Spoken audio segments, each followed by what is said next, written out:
কন্দি ডিম আগে না মুরগি আগে? মুরগি আগের পক্ষে কারা কারা একটা হাত দেখাবেন। মুরগি আগে ভালোই কয়জন দাঁড়াইছে। এবার ডিম আগে কারা একটু হাত দেখান দি। ডিম আগে এ দলে দি লোক কম হলো, অন্য অন্য জায়গায় ডিম আগের দলের লোক বেশি হয়। আর অনেকে হাত উঠই না, জিতা দলে আমরা চালাক আছে একদল, যে ভোট বিএনপিতেও দেবো না হুজুরকে দেবো না, যে দল যেতে সেই দলে যাব। আল্লাহ কয় ডিম আগে। আল্লাহ বলেন মুরগি আগের পক্ষে যারা হাত উঠেছেন তারা ঠেকে গেছেন। আল্লাহ কয় ডিম আগে। আল্লাহ কয় ডিম আগে। মুরগি তাজা না ডিম তাজা? ডিম কি আটতে পারে? ডিম কি খুদ খাতে পারে? ডিমি কিছু খায়? মুরগিতে খায় না? মুরগি হাঁটতে পারে, তাহলে যে হাঁটা চলা করতে পারে ও জেন্দার, যে নড়াচড়া করতে পারে না জায়গায় তুই দিলি তাই পড়ি ওটা মরা। আল্লাহ কয় তুখরিজুল হাইয়্যা মিনাল মাইয়্যিতি ওয়া তুখরিজুল মাইয়্যিতা মিনাল হাইয়্যি। আমি তাজারে বের করি মরাত থেকে। সমস্ত তাফসীরের কিতাবে লেখে আমি তাজারে বের করি মরাত থেকে। তাজা হলো মুরগি, মরা হলো ডিম। আমি আগে তাজারে বের করি মরাত থেকে, এরপরে ওয়া তুখরিজুল মাইয়্যিতা মিনাল হাইয়্যি, তারপরে যত মরা ডিম আছে সব ওই তাজা মুরগির থেকে বের করি। আগে বানাইছে ডিম, আগে বানাইছে ডিম। বলবেন যে তাহলে মুরগি না ডিম বলো কি করে? তাহলে একটা কথা বলেন, সন্তান হইতে আব্বা মা লাগে। কথা বলেন লাগে? সন্তান হইতে আব্বা মা লাগে। এবার কোন তো আদম আলাইহিস সালামের আব্বার নাম কি? হাওয়া আলাইহিস সালামের মার নাম কি? ওই দুইজনরে যদি আল্লাহ আব্বা মা ছাড়া বানাইতে পারে, তাহলে সর্বপ্রথম ডিমটা আল্লাহ তাআলা মুরগি ছাড়া বানাইতে পারে কি পারে না? এই কুচো দাল, এই কুচো পাল্টি, এই আর যদি হাঁটিছে এনতি একটা চেঙ্গা দেওয়ান দিস কেন? এই যে কটা উঠা বসা আছে, আবার ওই যে কটা এসে উঠছে, আর নড়লি কোনোটা খুঁজে পাচ্ছি দল। পেশাব আসলে এক আঙ্গুল চর্বি, আমি বসবো যে মাদ্রাসা 1000 টাকা দিবি, টাকা দিয়ে যাই পেশাবখানে মুতি টুতি শুয়ে থাকবে, এটাই উঠবো না যা। এমনি নড়াচড়া হলে কিন্তু এমনি কাপ ধরে চেঙ্গা দেবেন দিস কিন্তু। তোমরা তিনজন বসো, ওই যে তিনজন পকেটে হাত দিয়ে দাঁড়াইছো, বসো, বসলেই ভালো লাগবে শোনা। শীতের সময় দাঁড়াই থাকবা, কিছুক্ষণ বসলি পারা নিচে গরম হয়ে যাবে, গরম হলি পারা ওম হবে, ওম হলি পারা কি হবে, ডিম ফুটবে, বাচ্চা ফুটবে, একটা কিছু হবে তো। বসছি, আল্লাহ ওই জারেরটা উঠছে, যা তাল দিয়ে সারি যা। তাহলে লোহার দাম বেশি না, লোহার প্রয়োজন বেশি না মাটির প্রয়োজন বেশি? আপনার কি এই মাটি না থাকলে বসতে পারতেন? এই জায়গায় কি লোহা লাগতেছে না বসতে? মাটি লাগবে না? মাটিতে চাষবাস, মাটিতে ঘর বাড়ি, মাটিতে ক্ষেত খামার, মাটির প্রয়োজন বেশি, ঠিক না?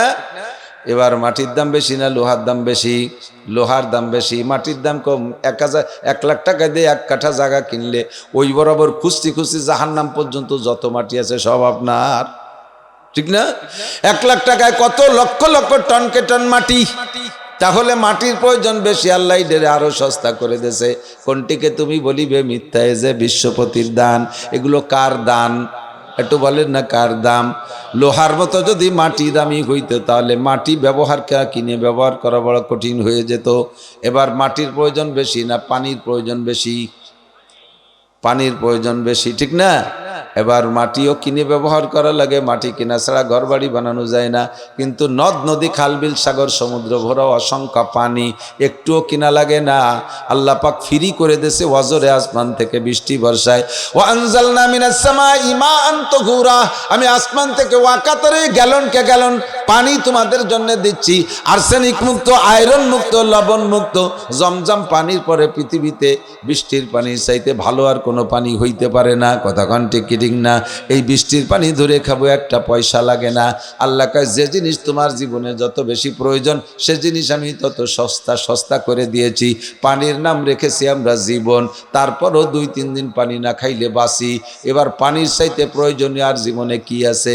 সেটা হলো অক্সিজেন। বলেন কি? অক্সিজেন, যেটা শ্বাস টেনে নেন, পানির চাইতে জরুরি, ঠিক না? পানি না খেয়ে 3 দিন 4 দিন থাকা যায়, কিন্তু অক্সিজেন না টাইলে কয়দিন থাকতে পারবেন? 3 দিন, 3 মিনিট, 1 মিনিট, আধা মিনিটই শেষ, ঠিক না? যদি পানির নাম জীবন হয়, তাহলে অক্সিজেনের নাম কি? একজনে কয় হুজুর তাহলে অক্সিজেনের নাম মরণ। আসলেও ঠিক কইছে, কারণ অক্সিজেন না নিতে পারলেই তো মরণ, ঠিক না? পানির নাম জীবন, অক্সিজেনের নাম মরণ। এই অক্সিজেন আল্লাহ ফ্রি করে দেছে। আল্লাহু আকবার। এই কৃত্রিম অক্সিজেন যেটা আইসিইউতে গেলে আপনাকে সরকারকে বলা হয় ডাক্তারদের মেডিকেল সায়েন্সের বানানো অক্সিজেন আপনাকে দেওয়া হয়। এই অক্সিজেনের বিল ঘন্টায় 2000 টাকা। 24 ঘন্টা যদি আপনি ওই কৃত্রিম অক্সিজেন ব্যবহার করেন 48,000 টাকা বিল দিয়ে আসা লাগবে। দৈনন্দিন যদি আমার আপনার বেঁচে থাকতে যে পরিমাণ অক্সিজেন ব্যবহার করতেছি এইটার পরিবর্তে যদি ঘন্টায় 2000 টাকা বিল দিয়ে বেঁচে থাকা লাগতো, তাহলে কয় মিয়া বেঁচে থাকতেন কন্ত দেখি? কোটি কোটি টাকার মালিক যারা তারা হয়তো মাস 3 থাকতো, আর আমরা পেটে থাকতে মরে যেতাম ভয়তে যে আমার আব্বা ভ্যান চালায়, বিলও দিতে পারবে না, খালি খালি ওই লাভ নাই, পেটেতে মরে যাই ভালো, আমরা জন্মই নিতে পারতাম না। আল্লাহকে ওই টেনশন তোমার করা লাগবে না, তুমি বেরোয় এসো, বাড়ি চলে আসো, তোমার জন্য আমি অক্সিজেন ফ্রি করে দিছি। কন্যা সুবহানাল্লাহ। কোনটিকে তুমি বলিবে মিথ্যা বিশ্বপতির দান, ফাবিআইয়ি আলাই রাব্বিকুমা তুকাজ্জিবান। আনারসের সিজনে স্বাস্থ্যসম্মত একটা ফল আনারস আল্লাহ ওই সময় বানাই দিয়েছে। কাঁঠালের সময় কাঁঠাল হয়, সেই সময় শরীরের জন্য স্বাস্থ্যের জন্য সম্মত কাঁঠালটা অত্যন্ত উপকারী। আল্লাহ সেই সিজনে কাঁঠাল দেন, আমের সিজনে আম দেন, ওই সময় আম খাইলে স্বাস্থ্যের সাথে খুব অ্যাডজাস্ট হয়। এই জন্য আল্লাহ সিজনালি ফল সিজনে দেন। এ সবই প্রমাণ করে আল্লাহ পাক রব্বুল আলামিন মানুষকে যে হাত দিয়ে বানাইছে, এই মানুষকে ভালোবাসে তার প্রমাণ। কথা কন ঠিক কি ঠিক না? এবার আল্লাহ পাক বলেন দিন রাত ভরে সারা জীবন ভরে মাওলানা নাসির তুমি বলবা আমার কুদরত বলে শেষ করতে পারবা না। লানাফিদাল বাহরু ক্বাবলা আন তানফাদা কালিমাতু রাব্বি ওয়ালাউ জিনা বিমিসলিহি মাদাদা। সাত সমুদ্র 13 নদী বলা হয়। সারা দুনিয়ার যত পানি আছে সব পানিকে কালি বানাই দেওয়া হবে, আর সারা দুনিয়ায় যত গাছ আছে কাইটে কাইটে কলম বানাবা। আর তোমরা 800 কোটি মানুষ জীবন ভরে আমার নেয়ামত রাজি লিখবা।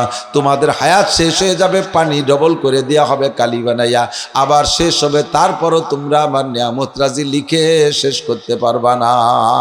ও বান্দা, এবার তোমাদের কাছে জিজ্ঞাসা করি, বলো তো এটা কি আমি তোমাদের ভালোবাসি তার প্রমাণ কিনা? একটু বলবেন না? আল্লাহ আমাদেরকে ভালোবাসে কিনা? আল্লাহ কয় আরে কপাল পোড়া, আর একটু তাহলে ভালো করে বুঝে নে, স্বীকার করতে চাইছো না। আল্লাহু আকবার। আল্লাহ পাক বলেন আমি এত নিয়ামত দিয়েছি, ইয়া আইয়ুহাল ইনসানু মা গররাকা বিরাব্বিকাল কারীম আল্লাযী খলাকাকা ফাসাওয়াকা আল্লাযী খলাকাকা ফাসাওয়াকা ফাআদালাকা ফি আইয়ি সূরাতিন মা শাআ রাক্কাবাক। আমি তোরে হাত দিয়ে সুন্দর করে বানাইছি। হে মানুষ, তোর জন্য অসংখ্য নিয়ামত তৈরি করেছি, সম্মানী করেছি। দুনিয়ার সমস্ত সৃষ্টি তোর জন্য সৃষ্টি করেছি। হাজার হাজার নাফরমানি করিস, নামাজ পড়িস না বান্দা, আমি আল্লাহকে আল্লাহ বলে স্বীকার করিস না, সিজদায় যাস না, আমাকে একটা সিজদা দিস না। মুসলমানের সাথে তোরা মুসলমানরা দুর্গা পূজা, কালী পূজা, সরস্বতী পূজা, লক্ষ্মী পূজায় যাস। মুসলমানের বাচ্চা হইয়া কাশিয়ানির উড়াকান্দি ঠাউর বাড়িও তোমরা যাও। জারি যাত্রা, করসা, গাজীর গান, গুনো যাত্রা শোনো, বাউল ফাউলকে গান গাওয়ার তোমরা শোনো, ড্যাক্সার বস তোমরা বাজাও, মদ গাজা, অ্যাবা, ফেন্সিডিল তোমরা খাও, জেনা ব্যভিচার তোমরা করো, ব্যারাক অ্যাডামস, কারিতাস, বিয়ার ডেবি, স্বনির্ভর জাগরণী চক্র, যত সুদীয় সংস্থা আছে তার সাথে তোমরা সম্পর্ক রাখো। আমি আল্লাহর কাছে তোমরা প্রার্থনা করো না, আমার কাছে তোমরা আসো না, তারপরও আমি আল্লাহ পাক কোনো নিয়ামত তোমাদের থেকে বন্ধ করে দেই নেই। সিজন মতো বৃষ্টি হয়, দৈনন্দিন সূর্য ওঠে, চাঁদরা মাসে মাসে রদ বদল হয়, তোমাদের পায়ের নিচ থেকে জমিন কেড়ে নিয়ে যাই নেই, অক্সিজেন বন্ধ করে দেই নেই। তোমরা আমাকে আল্লাহ বলো না বিদায় তোমাদের খেতে উৎপাদন শক্তি আমি কমাই দেই নেই, ফসল টসল দিচ্ছি না তা না, সব কিছু আমি দিয়ে যাচ্ছি। এরপরে হাজারো নাফরমানি করো। সাবালেক থেকে নিয়ে পর্যন্ত যাদের বয়স হয়েছে, আমার সাথে একটু খেয়াল করেন, সাবালেক হওয়ার পর থেকে যে যতটুকু বয়স পাইছেন, অ্যানিম্যান এভরিবডি আমি চ্যালেঞ্জ করে বলতে পারি প্রত্যেকের জীবনে এমন এমন গোপন গোপন অন্যায় করা আছে, যেই গোপন অন্যায়গুলো নিকটতম বন্ধু যত ক্লোজ ফ্রেন্ড হোক না কেন তার কাছে বলা যায় না, ব্যক্ত করা যায় না। এমন এমন অন্যায় প্রত্যেকটা মানুষের জীবনে 2-1টা অ্যাক্সিডেন্ট আছে, যেই অন্যায়গুলো যদি সমাজে আল্লাহ প্রকাশ করে দিতেন, সমাজে মুখ নিয়ে রাস্তায় বের হইতে পারতাম না, হাটে বাজারে যাইতে পারতাম না, আমি এই স্টেজে সম্মানের সাথে আসতে পারতাম না, আমারে মানুষের জুতোয় দিয়ে পিটাইতো, লজ্জাবোধ করতো, ঘৃণা করতো।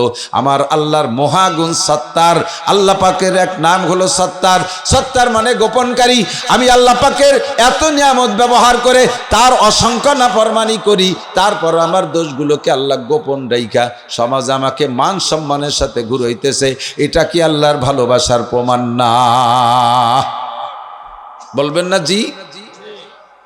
এটা কি আল্লাহর ভালোবাসার প্রমাণ না? ও দোস্ত, এবার আল্লাহকে আমার ভালোবাসার প্রমাণ তুমি রাতভর দিনভর জীবন ভরে বললেও শেষ করতে পারবা না। আমি তোমারে ভালোবেসেই যাচ্ছি, ভেলে ভালোবেসেই যাব। এবার তুমি যদি আমাকে ভালোবাসো তাহলে দুইজনের ভালোবাসা মিল হবে। আর দুইজনের মধ্যে ভালোবাসার মিলের একটা স্থান আছে, একটা মুলতাকা কয় আরবিতে, অর্থাৎ মিলন স্থান। উভয়ের যদি ভালোবাসা এক গতিতে আসে তাহলে ভালোবাসা জমে। একটা ছেলে একটা মেয়েকে ভালোবাসে ফোন করে, আর মেয়েটা তারে ভালোবাসে না বিদায় ফোনের উত্তর দেয় খারাপ। ও যখন ফোন করে আর সাথে সাথে কয়, এই অমুকের বাচ্চা অমুক, তুই আমারে ফোন না দিয়ে তোর মার সাথে ফোন করতে পারিস না। তো এইরকম যদি খ্যাকমারি পড়ে, তার সাথে কি পীড়িত হয় কোনোদিনও? প্রেম হবে কোনোদিনও? ইনি যা টোকা গেবে উনিও এত টোকা করবে। এই দুই বাইশটা এগোতে এগোতে দুইজন বাইটে পাড়া স্টেশনে যে সাক্ষাৎ করবে, এরপরে যার পরে যা হবার তাই হবে।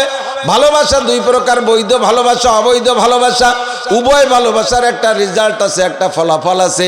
আল্লাহ পাক বলেন, আমার সাথে বান্দার যে ভালোবাসা এটা হবে বৈধ ভালোবাসা, এইটা হবে বৈধ ভালোবাসা। এ জায়গায় একটা বিস্ফোরণ আছে, একটা রেজাল্ট আছে। ওই রেজাল্টটা যদি পাইতে চাও বান্দা, তাহলে তুমি আমাকে ভালোবাসতে হবে। এবার আল্লাহ পাক নবী পাককে বলছেন, দোস্ত তুমি যাও, ময়দানে যাও, যাও মালা মাদ্রাসায় যাও, যাও তুমি বারুইপাড়া মাদ্রাসার লোকজন আছে ওদের কাছে জিজ্ঞাসা করো। নবী পাকের আশাআশি শেষ নবী চলে গেছেন। এবার ইন্নাল উলামা ওয়ারাসাতুল আম্বিয়া, উলামায়ে কেরাম নবীদের ওয়ারিস, সেই হিসেবে আমার ভাগে একটু আসছে নবীর পক্ষ থেকে আপনার কাছে জিজ্ঞাসা করার জন্য। আল্লাহ পাক বলেন, কুল, হে নাসির তুমি বলো, জিজ্ঞাসা করো তাদের কাছে, ইন কুনতুম তুহিব্বুন আল্লাহ, আল্লাহ তো তোমার সব ভালোবাসা ঢেলে দিয়েছে, তুমি কি আল্লাহকে ভালোবাসতে চাও? আমি আপনাদের কাছে আল্লাহর পক্ষ থেকে জিজ্ঞাসা করি, দুইজনের ভালোবাসার মাথায় যে যে রেজাল্ট, ওই রেজাল্ট অত্যন্ত অনুকূল হবে। রেজাল্ট আমার আপনার পজিটিভ হবে। সেই পজিটিভ রেজাল্ট যদি পাইতে চান, আল্লাহ আপনাদের কাছে জিজ্ঞাসা করে আমাদের মাধ্যমে, আপনারা কি আল্লাহকে ভালোবাসতে চান? জোরে বলেন, চান? কারা কারা ভালোবাসতে চান একটু আল্লাহকে হাত দেখাবেন। আল্লাহ তুমি হাতগুলোকে কবুল করো, এরা তোমাকে ভালোবাসতে চায়। তোমার যা ফলাফল, তোমার যা প্রতিদান, তা তুমি সকলকে দান করো, বলেন আমিন। মাশাআল্লাহ, হাত নামান। এবার আল্লাহ পাক বলেন, তুমি যদি আমাকে ভালোবাসতে চাও তাহলে একটা সিস্টেম আছে, সিস্টেমের ব্যতিক্রম ভালোবাসলে ভালোবাসা হবে না। সিস্টেম কি? আপনি যদি ভালোবাসার নিয়ম না জানেন তাহলে ভালোবাসতে যে আরও গলা চিবে মারবেন, ভালোবাসতে যে গলা চিবে মারবেন। হিন্দুরা আল্লাহকে বিশ্বাস করে সৃষ্টিকর্তা একজন, কিন্তু ভালোবাসার নিয়ম জানে না। নিয়ম না জানার কারণে তারা বিভিন্নভাবে ভালোবাসে। বাঘ একটা বানায় মনে করে মাটি দিয়ে, বাঘ একটা বানায় মনে করে এইটের মধ্যে ভগবান, তাই আল্লাহরে বাঘের রূপ দিয়ে তারে পুজো করে। বা সিংহ একটা বানায় মনে করে এইরকম মনে হয় ভগবান, তাই তারে পূজা করে। আস্তে আস্তে নামাইতে নামাইতে একটা শুয়োর, কুত্তো, সুসো, ইন্দুর, বান্দর এই বানায় বানায় আল্লাহরে পুজো করে। আল্লাহকে ভালোবাসার নিয়ম জানো না বিদায় আমারে শিয়াল, কুত্তো, শিয়াল, সুসো মুসো পর্যন্ত বানাই ফেলাইতেছ। বাউল ফাউল পাল্টি আল্লাহরে ভালোবাসে, ভালোবাসতে যে উল্টো পাল্টা কথা কয়ে তারা বেঈমান হয়ে যাচ্ছে। অনেক মানুষ আছে বাবার দরবারে, খাজার দরবারে, ভণ্ড পীরের দরবারে যায়, কিন্তু সে আল্লাহকেই পাইতে যায়, আল্লাহকেই পাইতে যায়। সে জায়গা আসলে নিয়মতান্ত্রিক ভাবে যাইতেছে না বিদায় আল্লাহকে ভালোবাসতে পারতেছে না, আল্লাহর ভালোবাসা পাইতেছে না। তাহলে আল্লাহকে ভালোবাসার নিয়ম কি একটু বলে দেন। আল্লাহই বলে দিয়েছেন, হে নবী আপনি বলেন, তুহিব্বু ইন কুনতুম তুহিব্বুনাল্লাহ ফাত্তাবিউনি। আমার দিক যুবক, আমার দিক যুবক, আমার দিক তাকাও শোনা। আমি বুড়োদের রস বাদ দিছি, বুড়োরা এমনি মুনিশি হয়ে গেছে, চোখের পাওয়ার কমে গেছে। আগে দিনের বেলা তারা দেখতো, এখন রাতের বেলাও চাঁদা দেখে না। আগের দিনের বেলা তারকা দেখতো, এখন চোখের পাওয়ার শেষ হয়ে গেছে। খালি শোয়ে পায়খানার দরজাও খুঁজে পায় না, বিছেন ভরে মারিয়ে দেয়। কাজেই অনাসে দুর্বল হয়ে আল্লাহমুখী হয়েছে। আগে লোহা খালিও হজম হয়ে যেত, এখন সাদা যাও খালিও পেটের মধ্যে যে আটায় না, যেমন খাই ওই বেসতে ফল ফল করে সেরম বার হয়ে চলে যায়। কাজেই বুড়োর ঠ্যাং একখান কবরে চলে গেছে, শাখা একটা পাংচার হয়ে গেছে, দাইটে বুড়ো আল্লাহওয়ালা হয়ে গেছে। এই জন্যে বুড়ো গেজ আমি কোনো দিন করি না। যুবকরা তোমরা যারা আসো, তোমাদেরকে নিয়ে আমি এক ঝাঁক যুবককে আর সে আজিমের নিচে বসায় দেব। নবী পাক তোমার মুখে হাউজে কাউসার পান করায় দিবে। আল্লাহ পাক রব্বুল আলামিন তার কুদরতি হাত দিয়ে তোমার মুখে উঠাইয়া 500 বছর খানা খাওয়াবে। সব যুবকরা, সব যুবকরা, আল্লাহর কসম একজন বুড়ো মানুষও ভেসতে যাবে না। বুড়োকে কান্দে কেটে লাভ নাই, বুড়োরা সব মার খেয়ে গেছে। খুশির বিষয় হলো বুড়ো টের পাইছে, টের পেয়ে গেছে, হিসেব আছে আমরাও জুয়ান হয়ে যাবো। আল্লাহু আকবার। তবে জুয়ান হয়ে ভেসতে যাওয়ার জন্য পিছনে একটু হাত দেন। কি করে আসছেন? শাবুন নাশা ফি ইবাদাতিল্লাহ আন শাবাবিহি ফিমা আবলা। বুড়ো হয়েছি কি বুড়ো হওয়ার যোগ্যতা নিয়ে বুড়ো হয়েছি না বাতাসে বুড়ো হয়েছি তাকে একটু পিছনে হাত দিয়ে দেখছেন। হাসিবু কবলা আন তুহাসাবু ওয়াজিনু কবলা আন তুওয়াজানু। 70-80 বছরের ব্যাকগ্রাউন্ডে আপনি একটু নজর করেন, যৌবনকালটা কিভাবে কাটাইছেন, ইনকাম কোথা থেকে কাকা করেছেন আর কোথায় খরচ করছেন, একটু মিল করেন চাচা। হাসরের মাঠে যেই সব প্রশ্ন হবে তার মধ্যে একটা হলো মিন আন মালিহি মিন আইনা ইকতাসাবা ফিমা আনফাকা, আর একটা হলো আন শাবাবিহি ফিমা আবলা। যৌবনকাল কোথায় কিভাবে কাটাইছো একটু কয়ে যাও। 40 বছর তোমার যৌবন ছিল, 40 বছরের ভিতরে স্লিপ করে পড়লেও পশ্চিম দিক পড়ো নাই, ওক্তীয় নামাজ তো পড়োই নাই, জুমার নামাজও পড়ো নাই, ঈদের নামাজের দিনও বোর সাথে গ্যাঞ্জাম বাদে এই দিন নামাজটা পড়ো নাই, বাপের জানাজার দিনও বাগানের মধ্যে দাঁড়ায় দাঁড়ায় বিড়ি খাইছো সাড়ে আরামজাদা, তুমি সেদিনও বাপের জানাজাটা ঠিক মতো পড়ো নাই, কোনোদিন স্লিপ করে পড়লে পশ্চিম দিক পড়ো নাই, একটা কোরআন শরীফের শব্দ জবান দিয়ে উচ্চারণ করে পড়া শেখো নাই। যৌবনকালটা এভাবে গরমে গরমে কাটাইছো, নেতাদের পিছনে পিছনে ঘুরছো, পয়সার দান দেয়, দুনিয়ার দান দেয়, একটুও কম করো নাই। ও যুবক, তোমার যৌবনকালটা বুড়ো, তোমার যৌবনকালের হিসাব দিয়ে যাও। হিসাব যদি দিতে যান দোস্ত, নবী পাক বলেন মান হুসিবা নুকিসা, যেই হিসাবের কাঠগড়ায় দাঁড় হবে কি একজনও পার হইতে পারবে না। 2 নম্বরে আর একটা 3 নম্বরে জিজ্ঞাসা করা হবে আন মালিহি। বুড়ো হয়ে গেছেন, বাতাসে আপনার ব্যাকগ্রাউন্ডে নজর করেন, সারাটা জীবন যতদিন ইনকাম করতে পারছেন ইনকাম করতে করেছেন, আর কোথায় নিয়ে খরচ করেছেন। আপনি 2 নম্বরই 9 নম্বরই 6 নম্বরই 14 নম্বরই 15 নম্বরই করে টাকা কামাই করেছেন, সুদ ঘুষ খেয়ে কামাই করছেন, এই টাকা দিয়ে মসজিদ বানাই দিল নেকি পাবেন না। আবার মাথার ঘাম পায়ে চলে গেছে, কামাই করছেন, টাকাটারে অবৈধ জায়গায় খরচ করছেন, আপনিও পিটি সালা বাঁধতে যান, বাড়ির অভাব হবে না। একজনের দর চাই, তুই ইনকাম কি দেখিয়েছিস? কাল আমার ইনকাম শুনলি আর তুমি খরচের দিক চাওয়া না নে। কয় কি দেখিয়েছিস?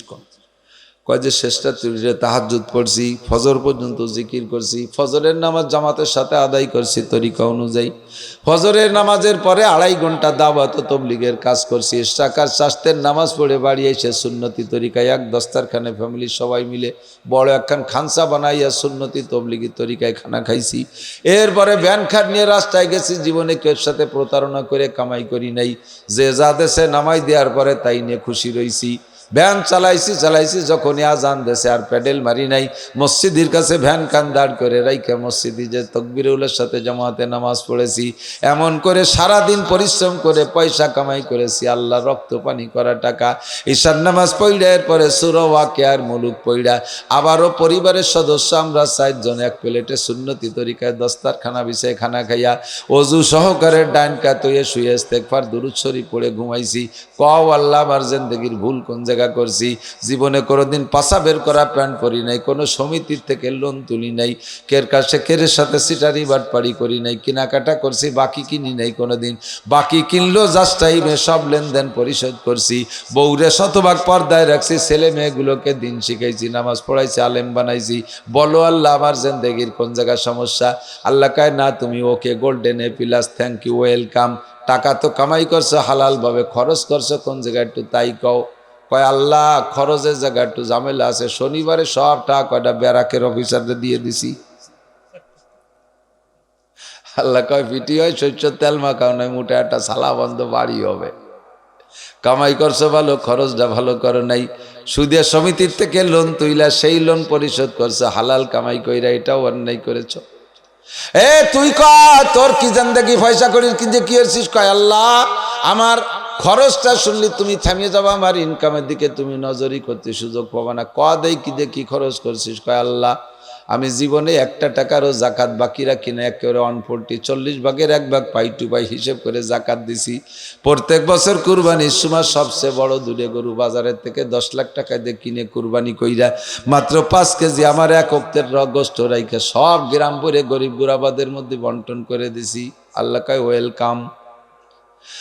সদকা দিছি, ফেতরা দিছি, আশেপাশের মসজিদ মাদ্রাসায় সবচেয়ে বড় দান আমি করেছি, কোনো দিন প্রকাশ হইতে দেই নেই, গোপনে গোপনে দিয়েছি বেশি। আমার টাকা দিয়ে প্রায় 50 জনের তবলিগ করাইছি, 4 জনরে আমি বিদেশ সফরে পাঠাইছি তবলিগের জন্য। কও আল্লাহ, কাজগুলো কেমন কতি থাক দেই শেষে চল। তারপরে কি করছিস? কয় আল্লাহ কত যে গরিব মানুষের মাইয়ে বিয়ে দিছি আমার টাকা দিয়ে। কয় সুন্দর কাজ করছো। তারপরে কি করছো? কয় 50টা উমরা করছি, 10টা হজ করছি। Thank you, welcome. তারপরে কি করছো? কয় শেষবার যে হজে গেলাম যাইয়ে দেখি কাবা ঘরের গিলাপ পাল্টাচ্ছে, সে জায়গায় অনেক টাকা লাগবে, আমার কাছে চাই নেই, তবু সুযোগ পেয়ে 10 লাখ টাকা তাতেও দিয়ে দিছি। আল্লাহ কয় তুমি যে এত মোটা খরচ করলে এই টাকাগুলো পাইলে কোন জায়গায় কৃষি চাকরি করতে? চাকরিটার নাম শোনার দরকার নেই, ওই ছেলে একটা সালে 1050 টাকা বেতন পাতাম, তো 50,000 টাকা বেতন পেয়ে তুমি এত টাকা খরচ করতে, টাকা পাইলে কোন জায়গায়? আলাদা কোনো অ্যাকাউন্টে কি আসমান থেকে তোমার ওই অ্যাকাউন্টের মধ্যে টাকা ঢুকছে? কি দেখিয়েছিস? কয় ছেলে একটা মুসাফা টুসাফা করে একটু কিছু হতো আর কি, একটা কিছু সেটেলমেন্টে চাকরি করছি, অমুক অমুক জায়গায় চাকরি করছি। আল্লাহ কয় ফিটি সালা বান্ধো, তোমার কাছ থেকে আমি এই টাকা চাই নাই। আমার কাবার গিলাপ দেওয়ার জন্য তোর ঘুষ খাওয়া টাকা দরকার নাই। তোর সুদে টাকা দিয়ে আমার মসজিদ কেন বানাইছিস, মাদ্রাসা কেন বানাইছিস, এত মানুষের তবলিগি কেন পাঠাইছিস? এ সুদকর, ঘুষকর, বাটপার, ফাঁকিবাজ, লম্পট, লুচ্চ, টোন মারছিস, মন মারছিস, রাস্তা মারছিস, খাল মারছিস, বিজিএফ কার্ড মারছিস, পঙ্গু ভাতা, বয়স্ক ভাতা বেঁচে খাইয়া দেশের খাতার কারেন্টের খাম্বা খুম্ব তার মার শুদ্ধ খাইছিস, বিজিএফ কার্ড মারছিস, ব্রিজ কার্ড বা সব মাইরে দূরে খাইয়া সেই টাকা দিয়ে হজ করতে আসিস, পুরো আরাফাতের ময়দানে গুড় গন্ধ হয়ে গেছে। তোর এই হারাম টাকার গন্ধে পুরো হজের এলাকা ধরে গন্ধ হয়ে গেছে। সুরা পিঠ টান টানার বাড়ি হবে খালি। 70-80 বছরের জীবনের হিসাব দেওয়া সম্ভব হবে না। কথা বলেন ঠিক কি ঠিক না? যৌবনকাল কিভাবে কাটাইলা ও যুবক? তোমার আমি সাইজ করার জন্য ধরছি, এদিকে আসো। যদি আল্লাহর ভালোবাসা পাইতে চাও, আল্লাহ তো ভালোবাসা দিয়েই রাখছে, এবার আল্লাহকে যদি ভালোবাসা তার থেকে একটা রেজাল্ট পাইতে চাও, তাহলে নবী পাক বলেন, আল্লাহর নবীকে আল্লাহ পাক বলতে বলছেন, তুমি বলে দাও কুল ইন কুনতুম তুহিব্বুনাল্লাহ ফাত্তাবিউনি, আমি নবীর অনুসরণ অনুকরণ করো। কারণ নবীর অনুসরণ অনুকরণে কি হবে? হুজুর বলেন, মান আতানি ফাকাদ আতা আল্লাহ, যে আমার অনুসরণ অনুকরণ করলো সেজন্য আল্লাহরই অনুসরণ অনুকরণ করলো, যে আমার অনুসরণ অনুকরণ করলো সেজন্য আল্লাহরই অনুসরণ অনুকরণ করলো। ওমান আসানি ফাকাদ আসাল্লাহ, যে আমার সাথে নাফরমানি করলো সে আল্লাহর সাথে নাফরমানি করলো, যে আমার সাথে অনুসরণ করলো তার অনুসরণের পদ্ধতি কি? হুজুর বলেন, মান আহাব্বা সুন্নতি ফাকাদ আহাব্বানি, যে আমার সুন্নতকে মহব্বত করলো, এদিক যে আমার সুন্নতকে মহব্বত করলো সে আমি নবীকে মহব্বত করলো। ওমান আহাব্বানি কানা মাই ফিল জান্নাহ, আর যে আমাকে মহব্বত করবে আর সে যেন আল্লাহকে মহব্বত করলো, আর যে আল্লাহকে মহব্বত করলো আল্লাহ পাক তারে মহব্বত করে বসে আছে। এবার রেজাল্ট আউট হয়, শুনে দেখেন, এদিক তাকান, খেয়াল করেন, এবার রেজাল্ট কি আউট হবে? আল্লাহ পাক রব্বুল আলামিন বলেন, আমি তোমারে ভালোবাসি, তুমি যদি ওই পদ্ধতিতে আমাকে ভালোবাসো তাহলে 1 নম্বর পুরস্কার হলো ইয়াগফির লাকুম ইউহিব্বুকুমুল্লাহ, আল্লাহ পাক তোমারে পরিপূর্ণ ভালোবাসবেন। ওয়া ইয়াগফির লাকুম যুনুবাকুম, তোমার জীবনে যত প্রকার গুনাহ করেছো, যত প্রকার গুনাহ করেছো, গুনার কত রকমারি আছে, যার যারটা সেই জানেন। কুল্লু সাহেবুল বাইতে আদরা বিমা ফিহে, এক একজন এক এক ক্যাটাগরির গুনাহগার। আমি এক পদ্ধতিতে গুনাহ করি, সেটা আপনি জানেন না, আপনারটা আপনি করেন আমি জানি না। প্রত্যেকের ভিতরে দুনিয়ায় যত প্রকার গুনাহ আছে কম বেশ আমাদের সকলের মধ্যে কিছু না কিছু আছে। আল্লাহ পাক বলেন, তুমি আমারে ভালোবাসো আমার রসুলের অনুসরণ অনুকরণের মাধ্যমে, আমি তোমারে ভালোবাসায় 1 নম্বর পুরস্কার দেব, তোমারে আমি পরিপূর্ণ ভালোবাসবো। আর 2 নম্বর হলো ইয়াগফির লাকুম যুনুবাকুম, জীবনে যত গুনাহ করেছো, গুনার সংখ্যা যদি হয় কাদাদি আওরাকিল আসজার, পৃথিবীতে যত গাছ আছে এতে যত পাতা আছে গুনিয়ে সারা যাবে। কথা কন, যত গাছ আছে তাতে যত পাতা আছে, এত যদি তোমাদের একজনের গুনাহ হয় কাদাদি রমালিল আরদ, পৃথিবীতে যত বালুকণা আছে এত সংখ্যা যদি একজনের গুনাহ হয়। এরপরে নবী বলেন কাজাবাদিল বাহার, দুনিয়ায় যত পানি আছে পানিতে যত কণা আছে এত সংখ্যা যদি একজনের গুনাহ হয়। বরঞ্চ 3টে মিলে যত সংখ্যা হবে, গতানুগতিকভাবে শুনেন না, 3টে মিলে যত হবে এত যদি একজনের আমলনামায় গুনাহ হয়, আল্লাহ পাক রব্বুল আলামিন বলেন ফাউলাইকা ইউবাদদিলুল্লাহু সাইয়্যাতিহিম হাসানাত, সমস্ত গুনাহ মাফ করে দে, সমস্ত গুনাহ সংখ্যা পরিমাণ সম পরিমাণ নেকি দিয়ে তোমার আমলনামাকে আমি আল্লাহ ভরপুর করে দেব। এটা হলো আমার আর তোমার ভালোবাসার লাস্ট রেজাল্ট। 1 নম্বরে তোমাকে ভালোবাসবো, 2 নম্বরে সমস্ত গুনাহ মাফ করে দেব, 3 নম্বরে গুনাহ সংখ্যা পরিমাণ নেকিও দিয়ে দেব। শর্ত অর্থ হলো ইযাফ লাহুল আযাবু ইয়াউমাল কিয়ামাতি ওয়া ইয়াকলুদ ফীহি মুহানা ইল্লা মান তাবা ওয়া আমানা। আরে যারা বড় বড় গুনাহগার তাদের জন্য রয়েছে জান্নাত, তাদের জন্য রয়েছে জাহান্নাম। জাহান্নামের মধ্যে অনাদি অনন্তকাল থাকবা। শুধুমাত্র জাহান্নাম থেকে বের হওয়ার জন্য একটা মাত্র পথ যুবক, মনে রাখো, ইল্লা মান তাবা, ইল্লা মান তাবা ওয়া আমানা। আগে হলো ইস্তেগফার, গুনাহকে স্মরণ করে তুমি আল্লাহর কাছে ক্ষমা চাও। আল্লাহ, জীবনে বহু জিনা করেছি, একবার জিনা করার কারণে এত বছর জাহান্নাম, আমি বহুবার করেছি, আল্লাহ আমি ক্ষমা চাই। ও আল্লাহ, একবার দাড়ি কাটলে মুখে দাড়ি সংখ্যা পরিমাণ কবিরা গুনাহ হয়। মুখে যদি 1000 দাড়ি থাকে, একবার কাটলে 1000 কবিরা গুনাহ।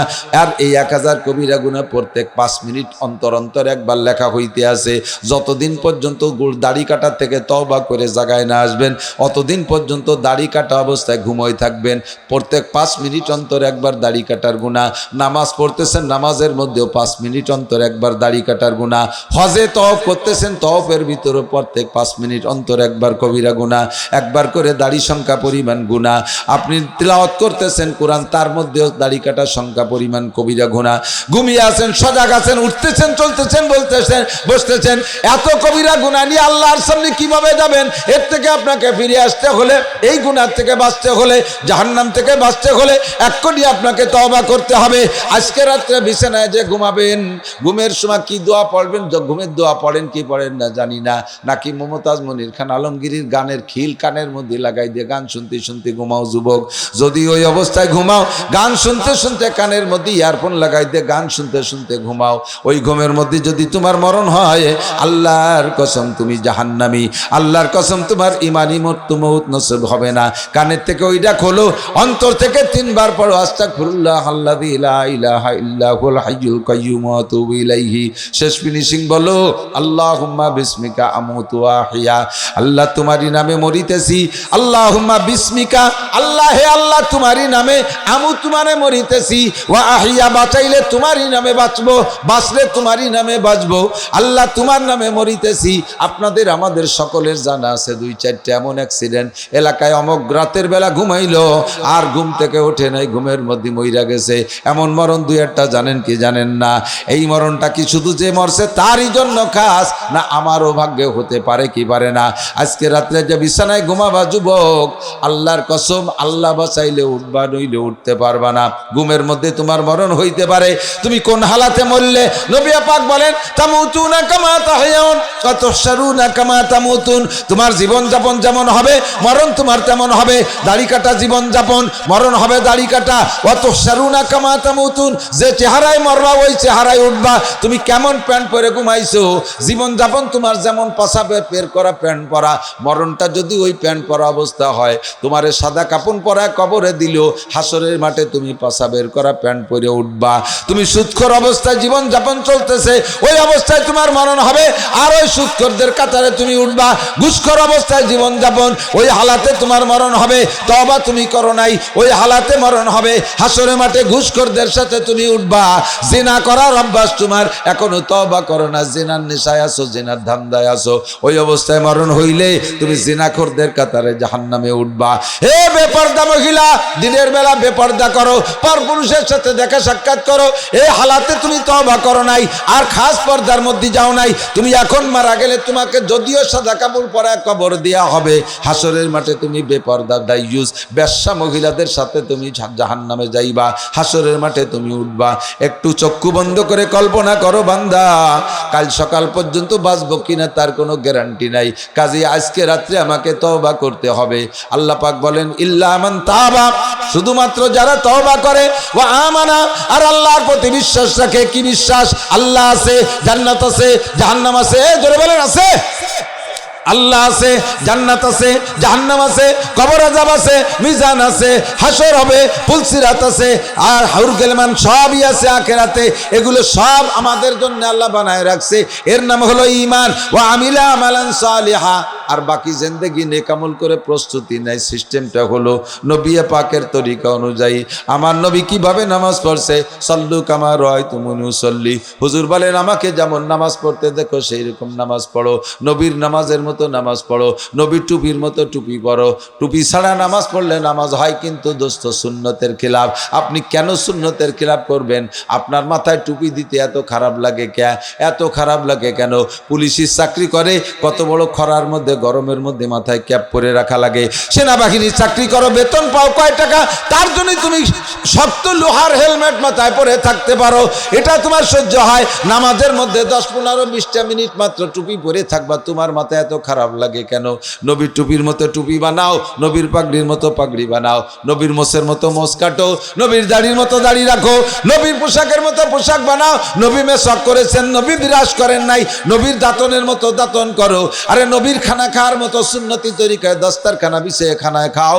নবী বলেন মান আতানি দাখালাল জান্নাহ ওয়া মান আসানি ফাকাদ আবা। যে আমার আদ্যপান্ত অনুসরণ করলো আমার সাথে জান্নাতে যাবে, আর যে যে লাইনে আমার সাথে খিলাফ করলো ওই লাইনে সে দেরি হইয়া যাইবে জান্নাতে যাইতে। প্রথম চান্সে আমার কাছ থেকে সুপারিশ পাইবা না। ভালোবাসার সিস্টেম কি? নবী আলাইহিস সালামের অনুসরণ আর অনুকরণ। কথা বলুন ঠিক কি ঠিক না? আজকে থেকে কি হাতে যে সব গুনাহ যার জানা আছে একটু তওবা করা কি যাবে? যাবে যাবে? তওবা মানে খালি আস্তাগফিরুল্লাহ না। অনেক আছে আস্তাগফিরুল্লাহ, এই আস্তাগফিরুল্লাহটা একটা ফর্মালিটি। বাকি তওবা হলো অন্তরের সিদ্ধান্ত পরিবর্তন। বলেন এক দারোগা আমার এক মুহাব্বতের এক দারোগা, আমি বেনাপোল গেছি মাহফিল করতে বেশ কয়েক বছর আগে, 7-8 বছর হবে সম্ভবত। সেই সময় কি কারণের জন্য আমলিক সরকার এই মাহফিলগুলোর পর খুব টর্চারিং করতেছিল। তা আমি বেনাপোল বর্ডারের কাছে গেছি, তো ওই ওসি সাহেব আমাকে এলাকার দারোগা, আমাকে এলাকার ওসি সাহেব ওই দারোগা সেকেন্ড অফিসারে পাঠাইছে, যান ওই মাহফিলটা বন্ধ করে দিয়েছেন।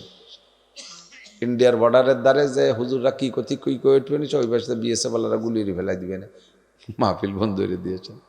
তো এর মধ্যে আমি বয়ানে উঠছি, তো ওই দারোগা সাহেব আইছে বয়ান বন্ধ করতে, কিন্তু আঞ্চলিক ভাষায় মিলে যাওয়ার কারণে উনি এবার দেখি আমাকে দেশের হুজুর মনে হয় কি কয় একটু শুনি। কি কয় শুনতে শুনতে 2.5 ঘন্টা বয়ান করছি। আমার মনে নেই আমি কি বয়ান করছি, শুনছি যে সেদিন তওবার বয়ান করছি। আল্লাহ, ওই দারোগার মাহফিল বন্ধ করতে ভুলে গেছে, শুনতে শুনতে দাঁড়াই রয়েছে। ওদিকে ওসি সাহেব ফোন দিয়েই যাচ্ছে, সে ফোন রিসিভ করাও ভুলে গেছে। মানে অজের মধ্যে এমন ভাবে ঢুকে গেছে কিচ্ছু মনে নাই।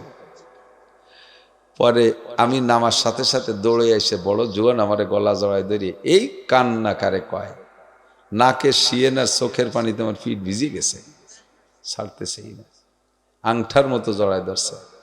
এরপরে বলতেছে হুজুর আজকে এই মুহূর্তে আপনার হাতে আমি তওবা করলাম, আপনি সাক্ষী। বহু করছি। এই জায়গা থেকে কামাই কইরা 3 তলা 2টা বিল্ডিং বানাইছি 2 বছরে।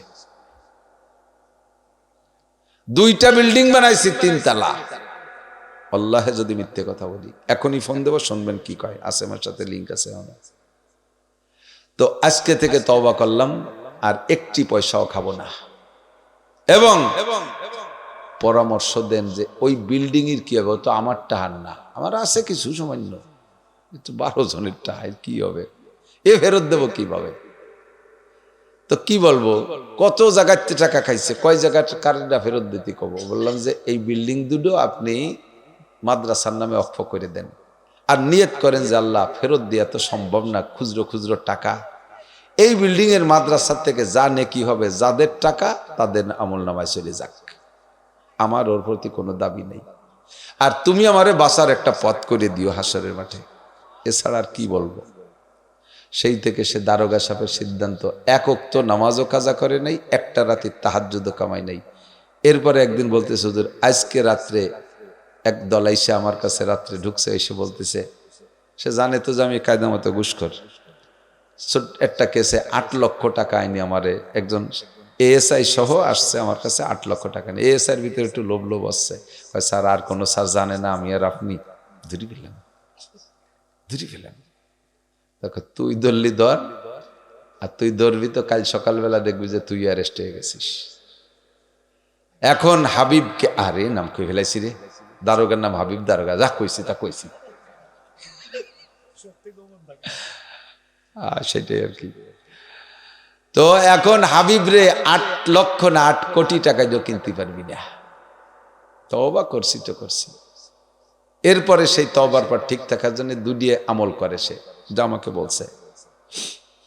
কয় যে হুজুর আগে মোটা মোটা টাকা তো ধরতাম, খাইতাম, রাতের মধ্যে ঘুম হতো না, সকালবেলা উঠে 3-4 খান পত্রিকা কিনতাম যে কোন পত্রিকায় আমার নাম আইছে ঘুষখোর হিসেবে।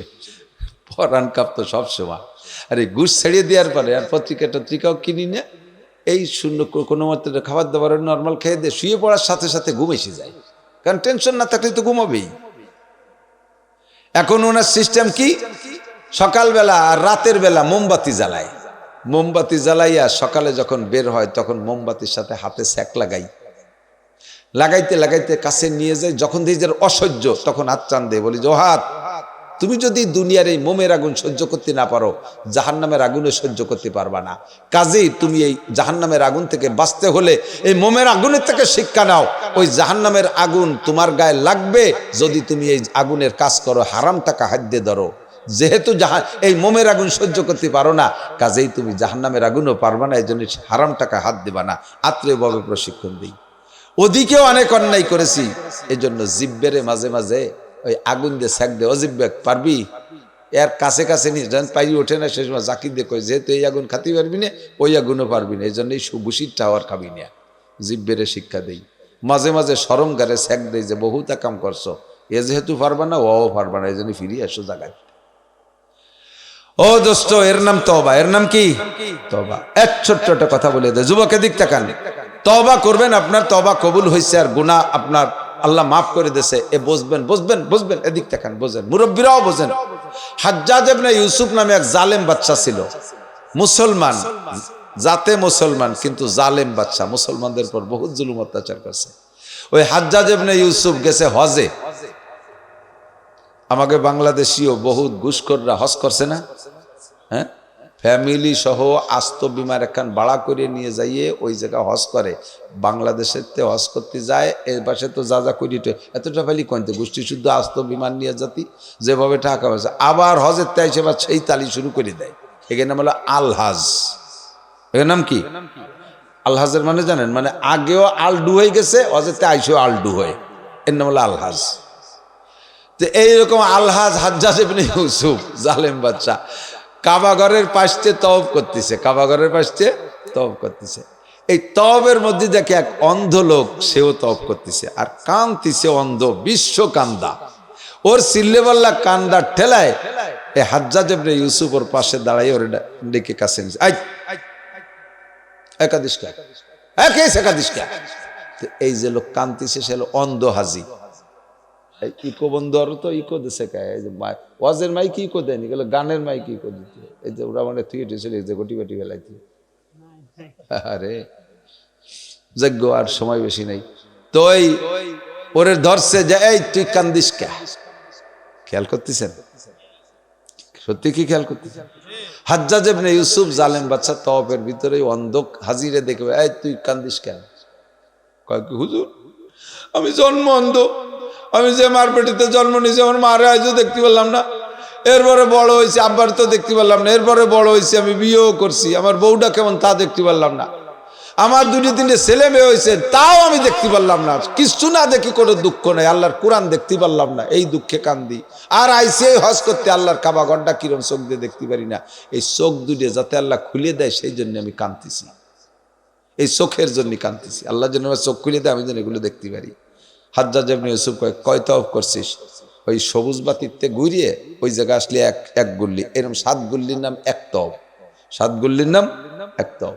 তো উনি কইছে যে 3 গুল্লি দিছে আর 4টে বাহিয়েছে, তো আর 4 গুল্লির ভিতরে যদি 4টে তো বাহিয়েছে, 4টে দিলে এক তওব হবে, আর 4 গুল্লির ভিতরে যদি তুই কান্নাকাটি করে তোর আল্লাহর যে চোখ খোলাতে না পারিস, তাহলে এই সবুজ বাতির এনে তোর জবাই দেবো।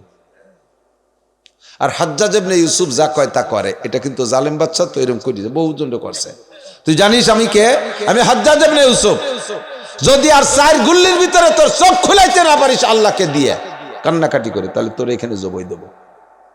এবার কন্ত কিরম কান্নাকারে কয়, বয়তে পরাণ কাঁপতেছে, আর সর্বশেষ কান্না, এই কান্তি কান্তি কান্তি কান্তি লাস্টের সপ্তম তওয়াফ যখন হয়ে গেছে, সবুজ বাতির কাছে আইসা চোখ খুলে গেছে, চোখ হাজ্জাজ ইবনে ইউসুফ এসে কয়, কি খবর?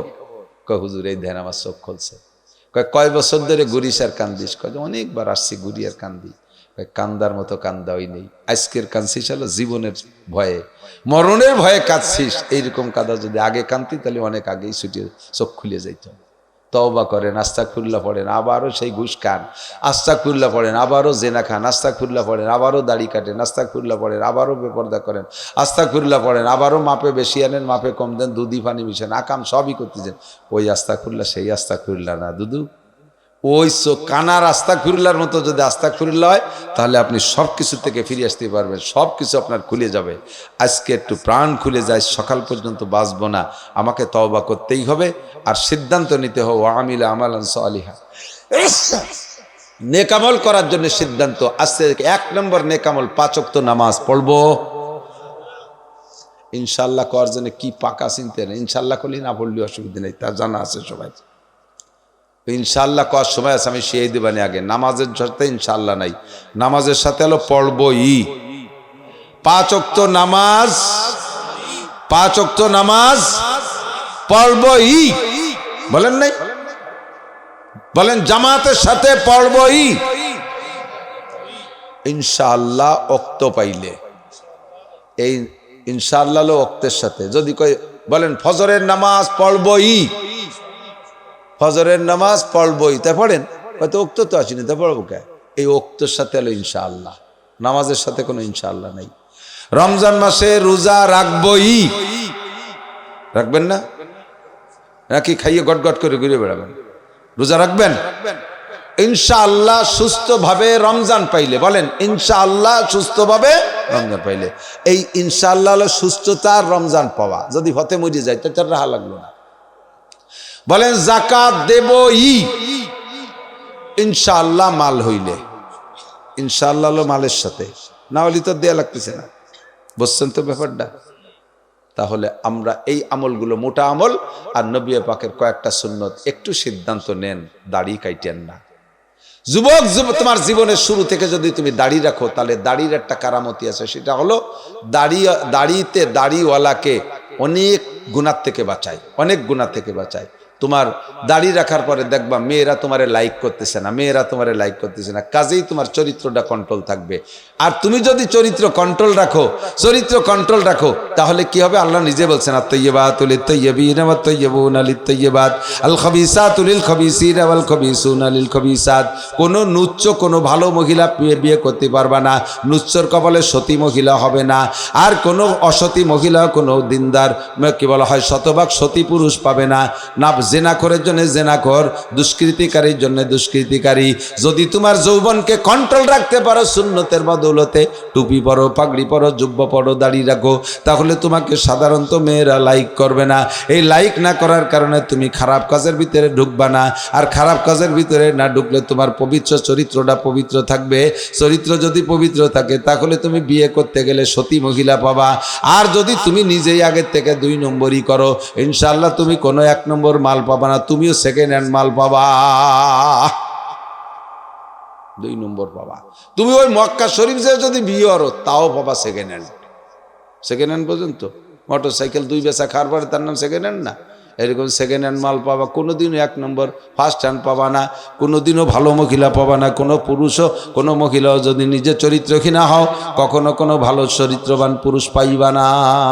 সাবধান, আজকে থেকে দাড়ি রাখার প্রতিজ্ঞা করি, দাঁত মাজবো মেশক দিয়ে, খানা খাবো দস্তারখান দিয়ে, টুপি পরে নামাজ পড়বো, পারলে সুযোগ পাইলে তৌফিক হলে মাথায় সাজতে কুলাইলে পাগড়ি পরবো, সুন্নতি পোশাকের অনুসরণ করি, পেশাবে ঢিলা ব্যবহার করবেন নিয়মতান্ত্রিকভাবে পুরুষরা, নারী পুরুষ সকলে পায়খানায়ও ঢিলা ব্যবহার করবেন।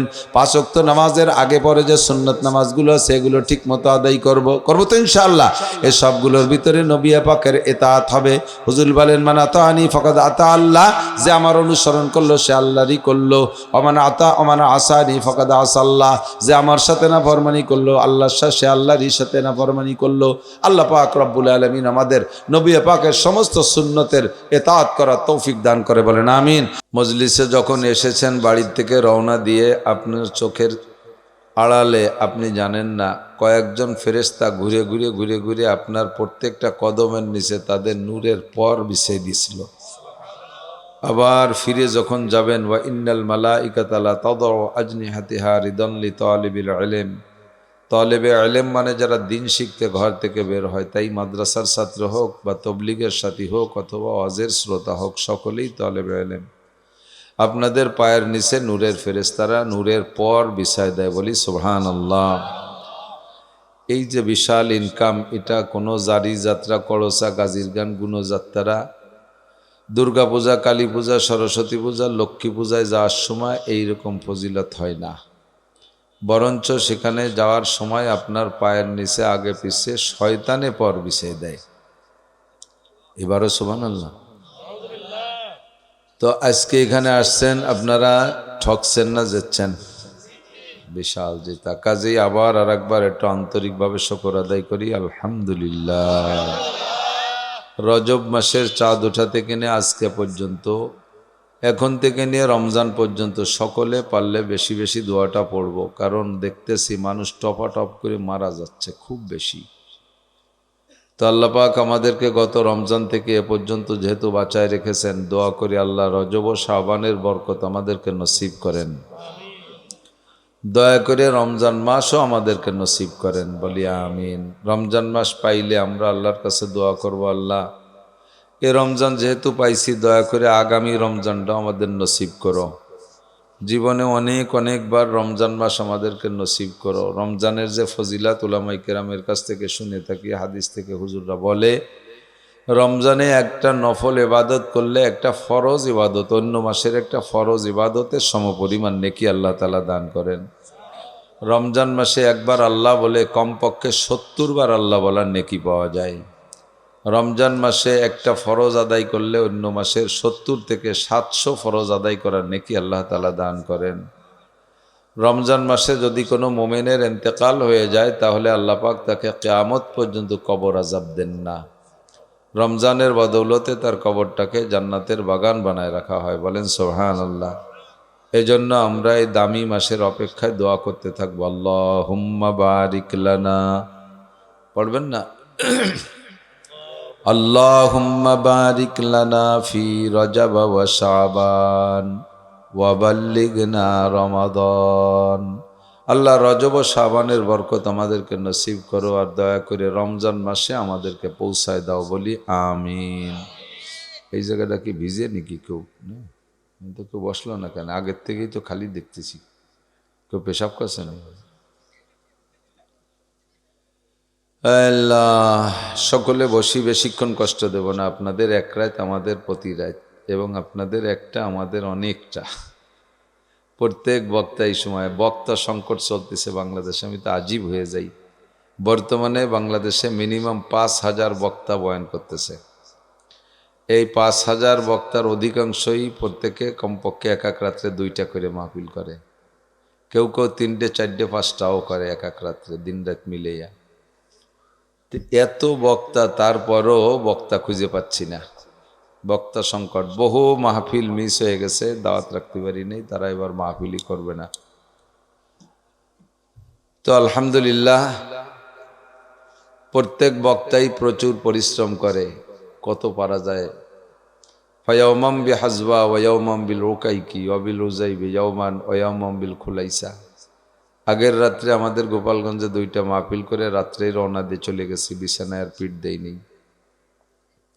ঢাকা এয়ারপোর্ট যে বাকি রাতের অংশ একটু কাটাইয়া তারপরে সকালে রওনা দিছি রংপুর কুড়িগ্রামের রৌমারি, একেবারে বাংলাদেশের শেষ উত্তর সীমানা একদিক দিয়ে। সেখান থেকে মাহফিল শেষ করে প্রচণ্ড কুয়াশার মধ্যে রাত 12টায় রওনা দিছি। বাড়ি আসতে 11 ঘন্টা লাগছে নিজের গাড়িতে। এসে যে একদিন ঘুমাবো, জিড়ে বসে সুযোগ নেই। পরের রাত্রে আবার 2টা মাহফিল, তার আগের দিন 3টে, তার আগের দিন 3টে, কয়টা পারা যায়? তারপরে গতকালকে, গত রাত্রে, আগের রাত্রেও গেছে 3টে মাহফিল, 4টে ছিল, দিনই একটা, রাত্রে 3টে, কত পারা যায়? মনে মনে ভাবতেছেন যে এত পয়সার দরকার নাকি, একটা করলে হয় না? পেট ভরে না হুজুরকে? এই কই একদল বেশকি মারে। এখন কয়টা যে দরকার, আপনার যেদিন মাহফিলির দরকার হবে সেদিন আপনি যাইয়ে বসবেন যে কেন হুজুররা এই বিপদের মধ্যে পাড়া দেয়। কোনো মতে আমি একটার উপরে একটাতে দুইটা মাহফিল রাখার পক্ষে না, কিন্তু হাজার হাজার তাকাজা মানুষে এসে বিরক্ত করে, হুজুর 1 ঘন্টা দেন, জোহরের পরে দেন, আসরের পরে দেন, মাগরিবের পরে দেন, এইভাবে অনুরোধ করে, মুরব্বীদের সুপারিশ করে, দায় ঠেয়ে রাখি, শাস্তিও এখন পারতেছি না। আশাবাস সগীরা ওয়া আফনাল কবির কাদরুল গদাতে ওয়া মাররুল আশি। আমি আমার জীবনের মাহফিলের গড়ে শুরু করছি আলফাডাঙ্গার থেকে। এটাও তো আলফাডাঙ্গা না? সে সময় দাড়ি সব গজায় সারে নাই, আজ থেকে প্রায় 30-32 বছর আগে দাড়ি সব গজায় সারে নাই। আর সেই দাড়ি গজায় টজায় ফিরে আবার পাইকে জড়িয়ে যাওয়ার কায়দা হয়ে গেল। বয়স একেবারে কম হয়নি, কত পারা যায়। অল্প কিছুক্ষণ যুবক যারা তোমরা দাঁড়িয়ে আছো, তোমরা একটু বসো, শোনা, তোমাদের আদরের সাথে বলছি, একটু বসে পড়ো, ভালো হবে। বসো। আবার আর এক জ্বালাই কেন্ন দেখছেন না? কেন্ন কেন্ন চেনে নাকি? ওই যে ছোটো পাও, এত লম্বা লম্বা মাটি দিয়ে হাঁটে বিড় করে, পাও মেলা তাই বলে হাঁটে বাড়ি জোরে তা না, কিন্তু পাও অনেক, কিন্তু হাঁটে খুব আস্তে আস্তে। এখন ওর আস্তে হাঁটা দেখে যদি ঠেলা দেন যে বেটা এত আস্তে হাঁটলি তুমি আলফাডাঙ্গা জমানে কবে, এই করে ঠেলা দিলি কেউ জোরে হাঁটে? ও গোল হইয়া পয়সা হয়ে যায়, পারলি তুই হাঁট, আমি যাব না। যারা দাঁড়ায় দাঁড়ায় বাস শুনতেছিল, বস্তি কইছে, আইটি চলি গেল কেন্ন মার্কা মুসল্লি। আল্লাহ আমাদেরকে এতক্ষণ যা শোনার তৌফিক দিয়েছে, তারপর আমল করার তৌফিক দান করুন, বলেন আমিন। আল্লাহ পাক রব্বুল আলামিন 5টা জিনিস নিজ হাত দিয়ে তৈরি করেছেন। কয়টি? 5টি। আর যত যা কিছু আছে কোনোটা বানাইতে হাত দেয় নেই। এই বিশাল আসমান আল্লাহ কিন্তু হাত দিয়ে বানাই নেই। কোন সামান, আসমান হয়ে যাও, হয়ে গেছে আসমান। এত বড় সূর্য, সূর্য কত বড়? পৃথিবীর থেকে 13 লক্ষ গুণ বড়। এত বড় সূর্য বানাইতে আল্লাহ হাত দেয় নেই। কোন শামসান, সূর্য হও, হয়ে গেছে। চাঁদ বানাইতে বলেন কোন কমারান, চাঁদ হয়ে যাও, ফাঁকা না কমারান, চাঁদ হয়ে গেল। কোন আর দিন, 7টা জমিন হও, হয়ে গেল। কোন বাহরান, তোমরা সাগরগুলো হয়ে যাও, সব সাগরগুলো হয়ে গেল। কোন মালাইকা, ফেরেস্তা হও, সব ফেরেস্তা হয়ে গেল। কোন জিন্নান, জিন জাতি হয়ে যাও, হয়ে গেল। একটা বানাইতো আল্লাহ তাআলা হাত ব্যবহার করে নাই। 5টা জিনিস বানাইছে আল্লাহ হাত দিয়ে। কয়টি? 1 নম্বরে আল্লাহ পাকের আরশে আজিম, যে আল্লাহ পাক আরশে আজিমে আছেন, ইস্তাওয়া আলাল আরশ, কোরআন শরীফের সাক্ষী। আমরা যদি আপনাদের কাছে জিজ্ঞেস করি আল্লাহ কোথায় আছে, সকলেই বলবেন যে আল্লাহ সব জায়গায় আছে। এ কথা বলা যাবে না। আল্লাহ সব জায়গা আছে মানে কি? তাহলে আল্লাহ পায়খানার মধ্যেও আছে। সব জায়গার মধ্যে পায়খানারটা জায়গা না, তা আল্লাহ পায়খানার মধ্যে আল্লাহ গেছে নাকি? যদি বলি আল্লাহ সব জায়গা আছে, তাহলে প্রস্কটার বেশ্যাখানার মধ্যে আল্লাহ থাকতে হবে, সে জায়গা আল্লাহ গেছে নাকি? যদি বলি আল্লাহ সব জায়গা আছে, তাহলে মদের আড্ডা যে জায়গা, সে জায়গাও কি আল্লাহ গেছে নাকি? সুদিয়ে কারবার হয়, সে জায়গা আল্লাহ গেছে? ঘুষিয়ে কারবার আল্লাহ গেছে সে জায়গা? জারি যাত্রা, করসা গাজীর গান, গুণযাত্রা, মমতাজ মনির খান আলমগীরির গান, বাউল ফাউলকে গানের আড্ডা, ওই জায়গা আল্লাহ গেছে নাকি? ইস্তাওয়া আলাল আরশ, আল্লাহ যেমন তার শান, যেমন সে তার শান নিয়ে আরশে আজিমে আছে, তার একটা বসারও জায়গা আছে, কুরসি, তার নাম কুরসি। আয়াতুল কুরসি পড়েন না? ওয়াসিয়া কুরসিয়্যুহুস সামাওয়াতি ওয়াল আরদ, বিশাল চেয়ার, 7টা আসমান জমিন, আল্লাহ চেয়ারের নিচে একটা টেনিস বলের মতো পড়ে আছে। এই চেয়ারে আল্লাহ পাক আছেন। তো ওখানে বসে আল্লাহ পাক যে চেয়ারের বসা আছেন, সেই চেয়ারটা যে আরশে আজিমের উপরে, আরশটা আল্লাহ নিজ হাত দিয়ে বানাইছে পছন্দ মতো। 2 নম্বরে আল্লাহ একটা কলম দিয়ে লেখে। আল্লাহর একটা কলম আছে, আরশ, কুরসি, লৌহ কলম, শুনছেন না আপনারা? এই কলমটা আল্লাহ পাক রব্বুল আলামিন নিজ হাত দিয়ে বানাইছে। আল্লাহ লিখবেন, আসমানি কিতাব লিখবেন, বান্দার ভাগ্য লিখবেন, এই লেখাটা অত্যন্ত গুরুত্বপূর্ণ। এই জন্যই কলমটা আল্লাহ নিজ হাতে বানাইছে। আমাদের বাংলাদেশ, বিশেষ করে আপনার আমাদের ফরিদপুরের সন্তান মুসা বিন শমসের নাম শুনছেন না? যারা শুনছেন তারা জানেন, বিশ্বের অন্যতম একজন ধনী মানুষ। সে যে কলম দিয়ে ব্যাংকে চেক সই করে টাকা তোলে, সেই কলমটার দাম 3 কোটি টাকা। ওই কলম দিয়ে আর কিচ্ছু লেখে না। আর ওই কোম্পানির কইছে এই কলম আর কেউ বানাই দেবা না, যাটা আনিবে এক কলমে আমার চেয়ে নিবা।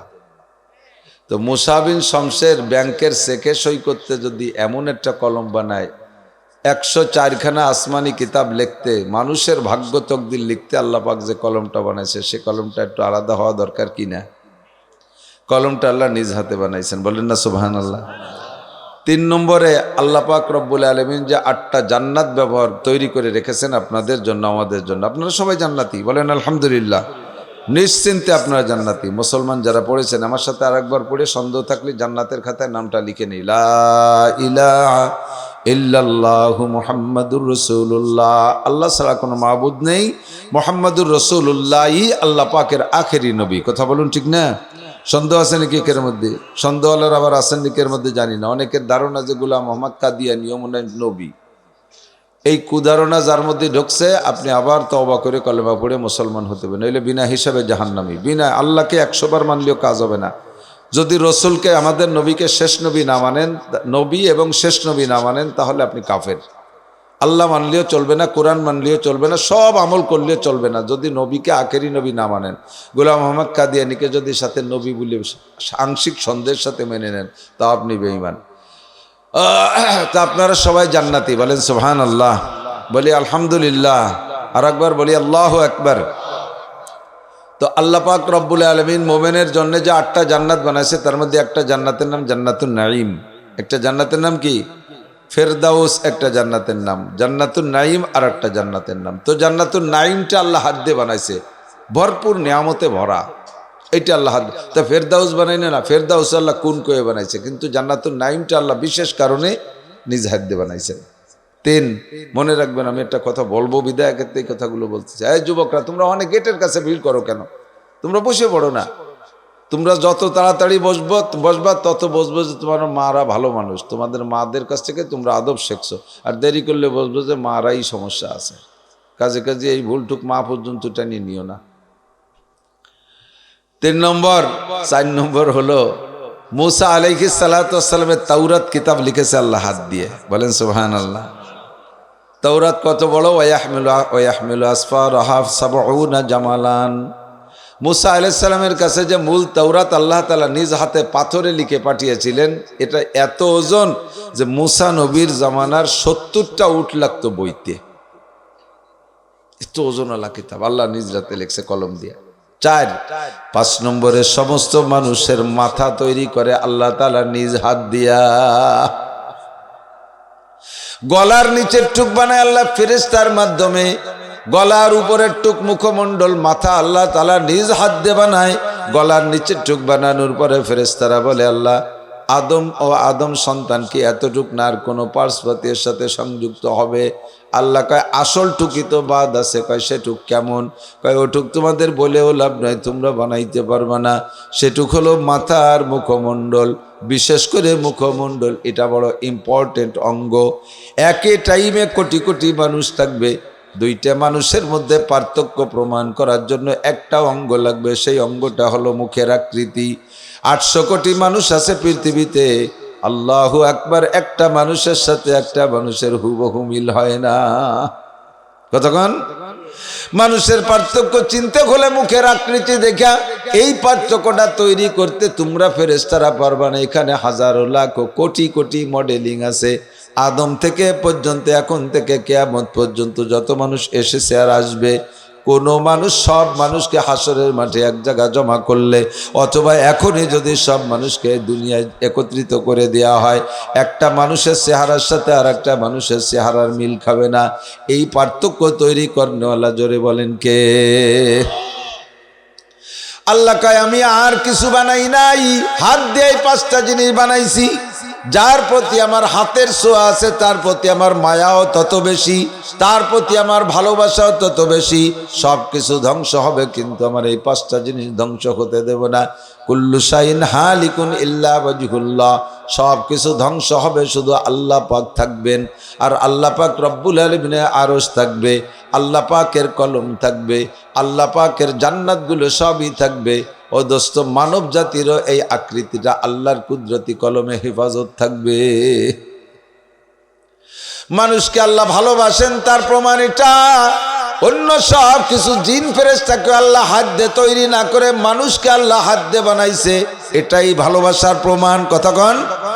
এবার বানাইতে যে কেমন বানাইলেন, কুরআনে কারীমের সাক্ষী আল্লাহ পাক বলেন, লাকাদ খালাকনাল ইনসানা ফি আহসানি তাকওয়িম গোটা সৃষ্টি কায়নাতের ভিতরে মানুষকে আমি সব চাইতে সুদর্শন করে বানাইছি।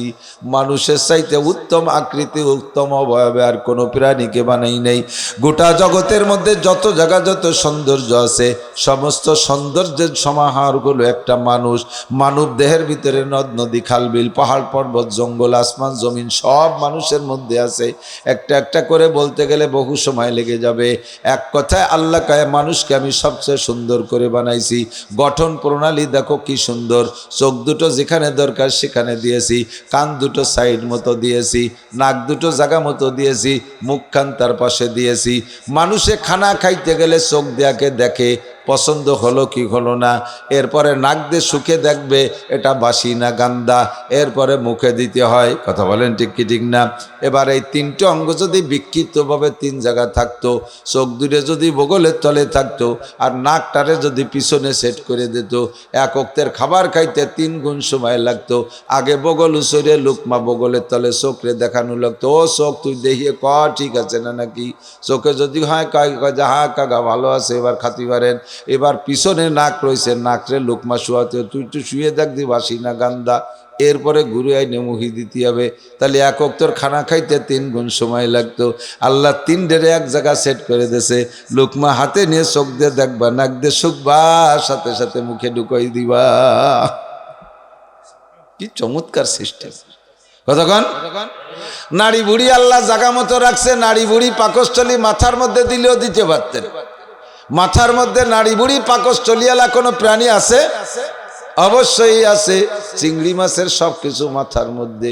মাথার মধ্যে নাড়ি বুড়ি গেলে তার দাম কমে না, সব মাছের মধ্যে তার দাম বেশি। আমারও মাথার মধ্যে নাড়ি বুড়ি গেলে দাম কমতো না, কিন্তু সেটিং সুন্দর হতো না। আল্লাহ পাক সব পেটের মধ্যে দিয়ে কি সুন্দরভাবে বানায় দিয়েছে। এর জন্য কয় লাকাদ খালাকনাল ইনসানা ফি আহসানি তাকওয়িম, সবচাইতে সুন্দর করে আমি মানব জাতিরে বানাইছি। তোমরা এবার সাক্ষী দাও, এটা কি প্রমাণ করে না যে আমি আল্লাহ তোমাদেরকে সবচেয়ে ভালোবাসি? কতক্ষণ? এরপরে আল্লাহ কয় শুধু সুন্দর করে বানায় শেষ করি নাই, ওয়ালাকাদ কাররামনা বানি আদম, গোটা সৃষ্টি কায়নাতের ভিতরে সবচাইতে সম্মানী করে বানাইছি মানুষকে। মানুষের চাইতে সম্মানী কেউ না, জিন্দা মানুষের চেয়ে সম্মানী না, ফেরেশতারাও মানুষের চাইতে সম্মানী না। কোনো মানুষকে বলা হয় না যে তুমি জিবরাইল আলাইহিস সালাম আসলে তার পায়ের নিচে দাঁড়াবা, মিকাইল আলাইহিস সালাম আসলে তার পায়ের নিচে পিঠ বিছিয়ে দিবা, ইসরাফিল আজরাইল আলাইহিস সালাম আসলে তুমি তার পায়ের নিচে পিঠ বিছিয়ে দিবা, এটা বলা হয় না। অথচ আল্লাহর নবী বলেন ওয়া ইন্নাল মালাইকাতা লা তাদাউ আজনিহাতিহা রিদান লিতালিবিল ইলম, দ্বীনি ইলম শিক্ষা করতে যারা ঘর থেকে বের হয়, নূরানি ফেরেশতারা তাদের পায়ের নিচে তাদের ডানা পর বিছাইয়া দেয়। কোনো মানুষকে বলা হয় নাই তুমি কোনো ফেরেশতার হাত পাও সিবে খেদমত করে দিবা। মানুষকে দায়িত্ব দেওয়া হয় নাই যে তুমি ফেরেশতাদের খাবার দাবার সংগ্রহ করে দিবা, তাদের জামা কাপড় ধুয়ে পরিষ্কার করে দিবা। বরঞ্চ সমস্ত ফেরেশতাদেরকে আল্লাহ মানব জাতির সেবা খেদমতের জন্য তৈরি করেছেন। এক একজন মানুষের বডি পাহারা দেওয়ার জন্য আল্লাহ 360 জন ফেরেশতা ব্যবহার করে। 2 কানের 2টা ছিদ্র পাহারার জন্য 2 জন ফেরেশতা, যাতে কানের মধ্যে পোকামাকড় ঢুকে না পড়ে। রাতের বেলা ঘুমায় গেলে নাকের ছিদ্র দিয়ে যাতে পোকামাকড় ঢুকে না যায়, ও জায়গা 2 জন ফেরেশতা মোতায়েন করা আছে। কত পোকা আসে মার করে ঢুকে গাড়ার মধ্যে ঢুকবে, মনে করছে নাক একটা বাসাওয়ার মধ্যে ডুয়ে বসে দেয়। এখানে এ জায়গা আসার সাথে সাথে স্টার্টিং একদিক ঘুরোই দেয়। কে ঘুরোই দেয়? ও জায়গা ফেরেশতা আছে, কয় এটা তোর বাসা না, তুই আর এক জায়গা যা, তুই মানুষের নায়ের মধ্যে ঢুকতে আইছিস কেন? কি সুন্দরভাবে পাহারাদারি করে। কতক্ষণ ঠিক কি ঠিক না? অঙ্গ প্রত্যঙ্গ যতগুলো ভাঁজ আছে গিরি আছে সব গিরে গিরে এক একটা ফেরেশতা। ফেরেশতারা মানুষের সেবা খেদমত করে, প্রমাণ করে মানুষ সবচাইতে দামি। ঠিক না? এবার দামি মানুষ করে সুন্দর করে বানায় ছেড়ে দিয়েছি। এ কথা বলি নাই যে যার যার চিনতে সেই করো, কিরা কিভাবে কি কামাই করে খাবার তার ধান্দা তার কাছে। আমি সেভাবে তোমারে ছেড়ে দেই নেই। তোমার জন্য আমি অসংখ্য নিয়ামত তৈরি করেছি। সূর্যটা তোমাদেরকে আলো দেয়। এই কয়েকদিন সূর্যের ক্লিয়ার দেখতে পারতেছি না, মনের মধ্যে ভালো লাগে না মন্দ লাগে, কার কেমন লাগে আমি জানি না। আমার তো মাথার মধ্যে এক চাক মেয়াগ হইছে। ভীষণ খারাপ লাগে। সূর্য দৈনন্দিন একবার না দেখতে পারলে কি ভালো লাগে? কথা বলেন। এই সূর্য 450 কোটি বছর পর্যন্ত আমাদেরকে সেবা খেদমত করতেছে। চন্দ্রটা 450 কোটি বছর পর্যন্ত মানব সেবায় নিয়োজিত আছে। আল্লাহ পাক অসংখ্য নিয়ামত এমন করে আমার আপনার জন্য তৈরি করে রেখেছেন। যার যেমন নিয়ামতের দরকার তার জন্য তেমন ব্যবস্থা। গরিব মানুষের জন্য কম দামি চাউল, একটু ভালোর জন্য আর একটু ভালো চাউল, আর একটু বড় লোকের জন্য আরো দামি চাউল, সর্বোচ্চ বড় লোকের জন্য 300-350 টাকা দামের কেজির চাউল আল্লাহ বানায় রাখছে। বড় লোক বড় বড় মাছ খাবে, 10 কেজি 20 কেজি ওজনের বল মাছ বানায় রাখছে। এই 20 কেজি বল মাছ কেনার মতো মানুষ সমাজে সবাই না, গরিব মানুষ আছে। এবার তাদের বল মাছ যদি পরানে চায় তারা কি খাবে? এই জন্য আল্লাহ ওই বংশের ছোট ছোট পাবদা মাছ বানাই থুইছে। কথা কন। তাফাক্কারু ফি খালকিল্লাহি ওয়ালা তাতাফাক্কারু ফিল্লাহ।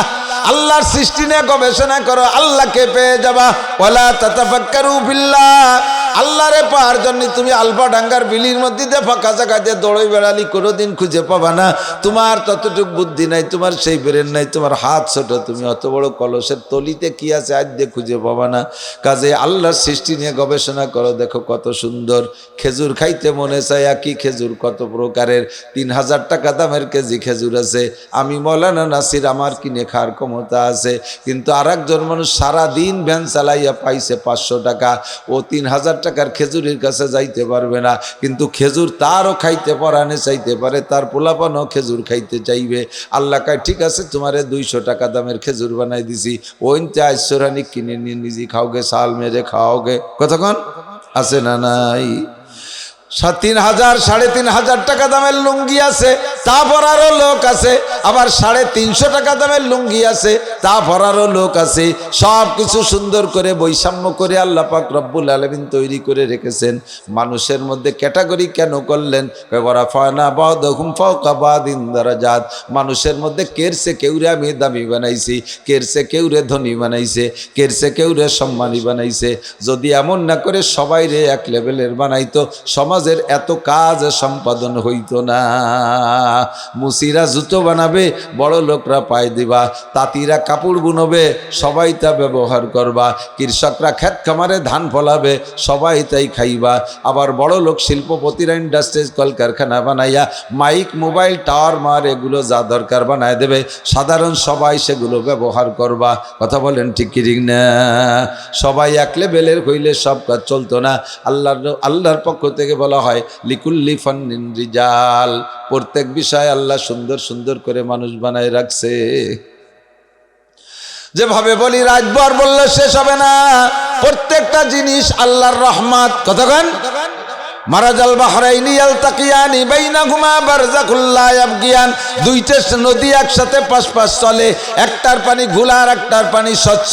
আর আল্লাহু আকবার, সূরা রহমানের মধ্যে আল্লাহ তাই বলেন মারাজাল বাহরাইনি ইয়ালতাকিয়ান বাইনাহুমা বারযাকুল লা ইয়াবগিয়ান ফাবিআইয়ি আলাই রাব্বিকুমা তুকাজ্জিবান। কোনটিকে তুমি বলিবে মিথ্যা যে বিশ্বপতির দান। ফাবিআইয়ি আলাই রাব্বিকুমা তুকাজ্জিবান। সবই কার দান? জোরে বলেন কার দান? এবার আল্লাহ পাক বলেন নিয়ামতগুলো আমি কিভাবে পার্থক্য করেছি। এদিক তাকান।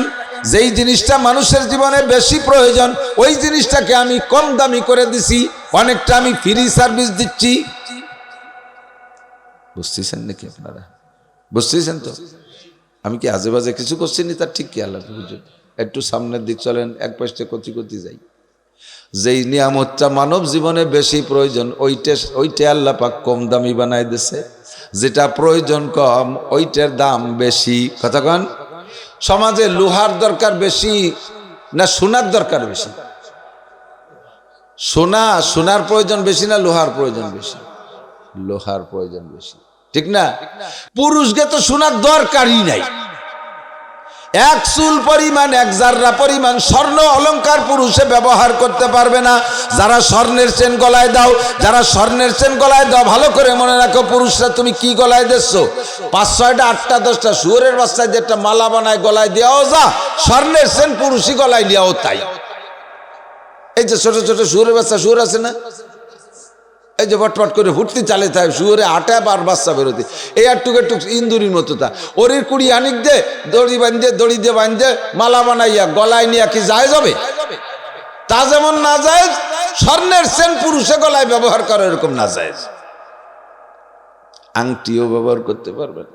মোহাব্বত করে যত্ন করে শাউরিতি জামাইরে আংটি দেয়, মোহাব্বত করে ধনী শ্বশুররা জামাইরে অনেক অলংকার দেয়, একটাও ব্যবহার করা হারাম, একটাও ব্যবহার করতে পারবেন না। তাহলে পুরুষের জীবনে স্বর্ণ একটুও দরকার নাই, নারীদের জীবনে স্বর্ণ সবটুক দরকার। 10-20 কেজি স্বর্ণ দিয়ে জামা বানায় বউরে ফরাই দেন, কোনো সগিরা কবিরা নাই, বরঞ্চ ভালো হবে না কি হবে। কিন্তু যদি কোনো মহিলা জীবনে 1 জাররা স্বর্ণ ব্যবহার না করে, তাতে কি তার কোনো সগিরা কবিরা গুনাহ হবে? কতক্ষণ হবে? কোনো গুনাহ হবে না। অনেকে কয় যে নাক ফুল ব্যবহার না করলেই তালাক হয়ে যায়। তো মাঝে মাঝে নাক ফুলির ফাস্তি পড়ে যায়, লাগাতে 8-10 দিন দেরি হয়ে যায়, সে খুলিয়ে তো সেই কয়দিন কি স্বামী স্ত্রী স্বাভাবিকভাবে চলে না? সে কয়দিন কি বউ তালাক চায় নাকি? ওতে কোনো কিছুই হয় না, একেবারে ফাউ কথা, বাজে কথা। তো দোস্তরে, মহিলারাও জীবনে যদি 1 জাররা স্বর্ণ ব্যবহার না করে, তাতে তাদের সগিরা কবিরা গুনাহ হয় না। বরঞ্চ মহিলারা যদি স্বর্ণ ব্যবহার নাও করে, তাতে মহিলাদের বাচ্চা কাচ্চা প্রোটেকশনও কম হয় না। এরম হয় নাকি যে কোনো বিটি সোনা ব্যবহার না করতে বলে সালমাই হবে না, এই নাকি? বরঞ্চ বড় লোকরা যারা কেজি কেজি স্বর্ণ ব্যবহার করে, তাদের সালমাইয়ে কম, 1টা অথবা 1.5টা অথবা 2টিয়া। বড় বড় ধনীকে 1.5টা মানে ওই হওয়ার সময় ঠ্যাং একটা নইনি, হাত একটা নই, এক সাইড ধরে হইনি, আজ কোন হয়েছে, আর একটা পুরোপুরি হয়েছে। এই 1.5টা আর কি। আমি আমার বাংলা করে বুঝি, বুঝুক না বুঝি না বুঝি। একটু আগে আমার এক আর্মি কর্নেল ফোন দিয়েছে, কয় হুজুর আমরা তো সেনাবাহিনীর বড় অফিসার ছিলাম, খুব ডাটের বাংলা কইছি আর শুনছি, কিন্তু আপনার বাংলা একটা ব্যতিক্রম বাংলা, সে পুরনো বাংলা কন খালি ভালো লাগে। আমি ছাড়তেও পারবো না, পাল্টাই পুল্টাই টেডি বাংলা আমার ধরারও কায়দা নেই, বয়স শেষ হয়ে গেছে, এই মূর্তি পাল্লি বাসেন। 1টা অথবা 1.5টা অথবা 2টিয়া। আর গরিব মানুষ 1 জাররা স্বর্ণের অলংকার নাই, প্রত্যেক বছর 2-2 জোড়া জোড়া আগে যাচ্ছে। তাতে বোঝা যায় যে সোনা দানা ব্যবহার না করলে মহিলাদের বাচ্চা দেওয়ার ক্ষমতাও দুর্বল হয় না। এ স্বর্ণ কোনো জায়গা লাগে না, অথচ স্বর্ণের দাম বেশি না লোহার দাম বেশি? স্বর্ণের দাম বেশি। লোহা ছাড়া কোনোটা চলে না। দাউকাশি খুন্ত কুরল দালান কোটা যা যা করবেন সব জায়গা লোহা যদি স্বর্ণের মতো এরকম 2,26,000 টাকা। বর্তমানে কিন্তু সোনার দাম 2,26,000 টাকা। যারা বিয়েরও নাই তারা ওই লোহায় দিয়ে কিছু বানায় নিয়ে যাইও, আর সোনা কিনে বিয়ের দিন শেষ কাকা। সিটি গোল্ড আছে ব্যবস্থা, বিকল্প ব্যবস্থা। বর্তমানে তো সিটি গোল্ডের দাম বেশি, সিটি গোল্ডের দাম কম, মর্যাদা বেশি। কতক্ষণ? মুফতি আব্দুল গফফার সাহেব হুজুরের নুরানি রোহানি এত গভীরের সুন্দর সুন্দর কাটা কাটা কথা। হুজুররে আনার জন্য 1 খান হেলিকপ্টার কেউ পাঠায় না, হুজুররে আনার জন্য 5-7 খান 10 খান 20 খান মোটরসাইকেল নিয়ে ওই বাটিপাড়ার মোড়ে কেউ দাঁড়াইতে হয় না। হুজুররে পাহারা দেওয়ার জন্য 10-5টা পুলিশ কেউ ব্যবহার করে না, ঠিক না? আর বর্তমান সময়ের সিটি গোল্ড হুজুর একটু কণ্ঠ আছে, 2-4টে গজল গাতি পারে, তাকে হেলিকপ্টারে আনতে হবে, 1.5 লাখ 2 লাখ টাকা দিতে হবে, 200 পুলিশ দাঁড়ায় রাখতে হবে, এরপরে 50 খান গাড়ি নিয়ে যে ভাঙ্গার মোড়েতে আগে আনতে হবে, নাহলে হুজুর খোড়া হয়ে বসে থাকবে না, এগুলো দুয়ার্তি যারা। তাহলে স্বর্ণের চাইতে সিটি গোল্ডের মর্যাদা বেশি হয়ে গেছে না? কথা কন না কেন? স্বর্ণের চেয়ে সিটি গোল্ডের মর্যাদা, নারকেলের জোড়া চেয়ে সুবরি জোড়া বড় হয়ে গেছে। আব্দুল গফফার সাহেবরে দেয় 5,000 টাকার, ওই পাঙ্কুরে দেয় 2 লাখ টাকা। এই যে আমরাও বেশি দিন টিকতে পারবো না মাঠে, এখন তো বুড়ো হয়ে যাচ্ছি, সুর মুড়ো সব শেষ হয়ে গেছে, বাড়ি উঠবো না, বাপ ভালো না। এদিক তো স্বর্ণের চাইতে লোহার প্রয়োজন বেশি। লোহা যদি স্বর্ণের দামে কিনে ব্যবহার করা লাগতো, তাহলে দাউ কাশি আর ব্যবহার করা বানানো লাগতো না, ঠিক না? দাউ বানাইতে কত সোনা লাগবে, কাশি বানাইতে কত সোনা লাগবে, ধান কাটতে আর কাশির ব্যবহার করা যাইতো না, কয় বাবুটা দাঁত দিয়ে ছিঁড়িয়ে আনা লাগতো। আল্লাহ কয় টেনশন করো না, সোনার চাইতে লোহার দাম কমাই দিছি, কেজির দাম 90 টাকা, ঠিক না? এবার লোহার প্রয়োজন বেশি না মাটির প্রয়োজন বেশি? কথা কয় না, টের পাচ্ছেন না কোনটা? এ তো সহজ কথা। আমি কি সেই কঠিন মশলাকে জিজ্ঞেস করছি না যে ডিম আগে না মুরগি আগে?